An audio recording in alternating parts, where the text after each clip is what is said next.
जय जगन्नाथ नमस्कार केमती अच्छे आपण मैंने आशा करुच्ची बहुत भलरे थे। आज मुझे आपन समस्त नहीं आसी डाल तड़कार रेसिपी बिल्कुल रेस्टोरेंट स्टाइल किंतु आमे आपको बहुत जल्दी ही बनैबा प्रेशर कुकर रे। जो माने कर्मजीवी आ जो माने बैचलर अच्छा जो माने पाखरे समय अभाव से माने भी अति सहज या घरे बनै पारे।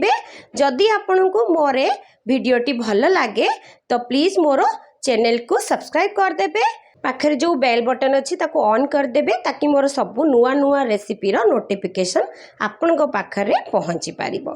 सर्वप्रथम आम आधा कप हरड़ डाली और आधा कप मुग मसूर डाली को नहीं भल भाव धोई आधा घंटा पर्यंत बतुरे की रखीदबा। तापर आम ये गोटे प्रेशर कुकर को गरम करनबा। जमती ही प्रेशर कुकर गरम होम से बड़ चामच रे 3-4 चामच तेल नहीं जिबा। आपन चाहिए घी भी व्यवहार करेंगे हेले मुझे सनफ्लावर ऑयल यूज करपर जमती ही तेलटा गरम हो भल भाव आम से 2टा तेजपत्र पकईदबा।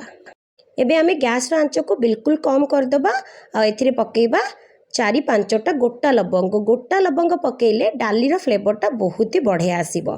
तापरे आमे गोटे छोट चामच जीरा एथिरे पकई नबा। जीराटा जितेबाला भल से फुटी जीवो 2टा मीडियम साइज रो पियाज को आमे प्रथम रू छोट छोट करिकी काटिकी रखी थिबा से पियाजटा को आमे तेल रे पकई नबा।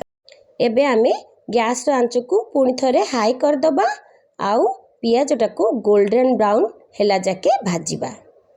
एबे पियाज रो रंग गोल्डन ब्राउन हे सालानी।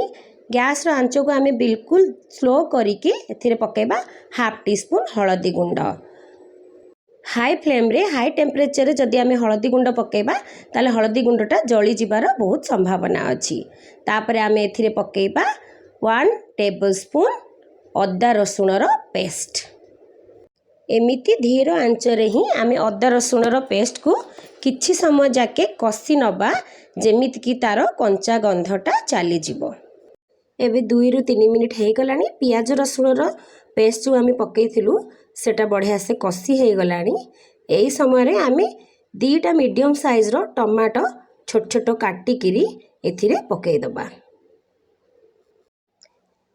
एबे आमे पकईबा टिके लूण आउ आधा चामच लंका गुंड आपण आपनक स्वाद अनुसार कम बेसी पकई पारिबे। एबे सबको आमे टिके गोले नबा आउ प्रेशर कुकर ढांकुणी लगेकी किछि समय पई सिझिबा को छाड़ी दबा। मझरे मझरे घोड़णी बाहर करिकी आमे याकु टिके गोले नौथबा। एबे देखंतु किछि समय पर टमाटोटा सिझी गलानी आमे ताकु टिके आउ खुसुणी रे मैश करनबा। एबे देखंतु टमाटो मिक्स हे गलानी आ मसला भी बढ़िया से कसिकी तेल मसला रु अलगा हो सारानी। एबे आमे जो मुग मसूर आ हरड़ डाली को बतुरे के रखिथिलु सबुतक डाली को एथिरे पकई दबा। 3 प्रकार डाली पकाउछु सेथिपाई यह बहुत हेल्दी भी हबो। एबे 2-3 मिनिट पाई मसाला और डाली को आमे भल से कसी नबा। एबे आमे एथिरे पानी दबा। मु एठी बड़ ग्लास रे 1.5 ग्लास पानी देइची। आपण जो परिमाण रे डाली नेइचंती से अनुसार पानी पकेबे। एबे आमे पकेबा स्वाद अनुसार लूण। आपण जो परिमाण पानी देइचंती ताको बैलेंस करिया पई लूण पके नेबे। तापरे 4-5टा कंचा लंका को एमती लंबा रे काटिकी आमे एठी पके नबा।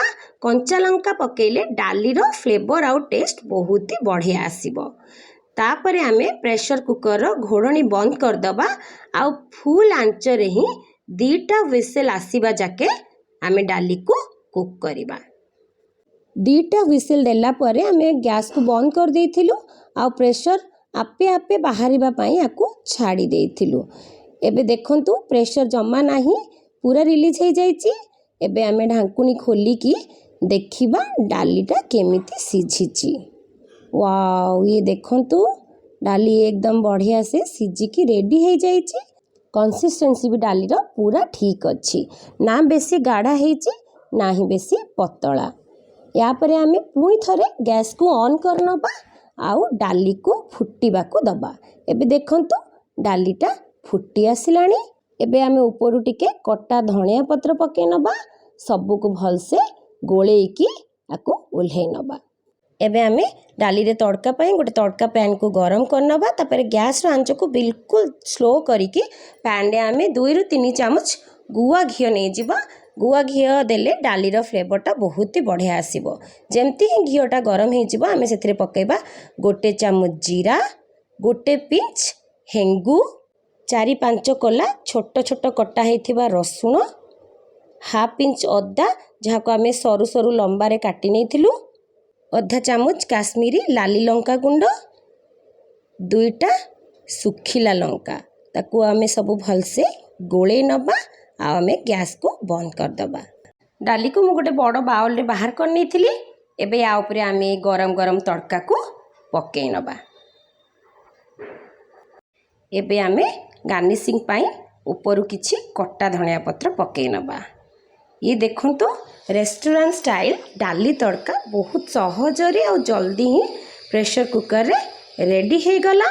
आपण ए रेसिपी को निश्चित थरे घरे तैयारी करंतु और यार टेस्ट आपन को केमिति लगिला मते कमेंट बॉक्स रे कमेंट करिके जणांतु।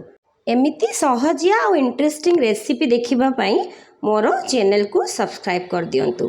पुणी देखा हबो एक नुआ रेसिपी रे। Bye bye.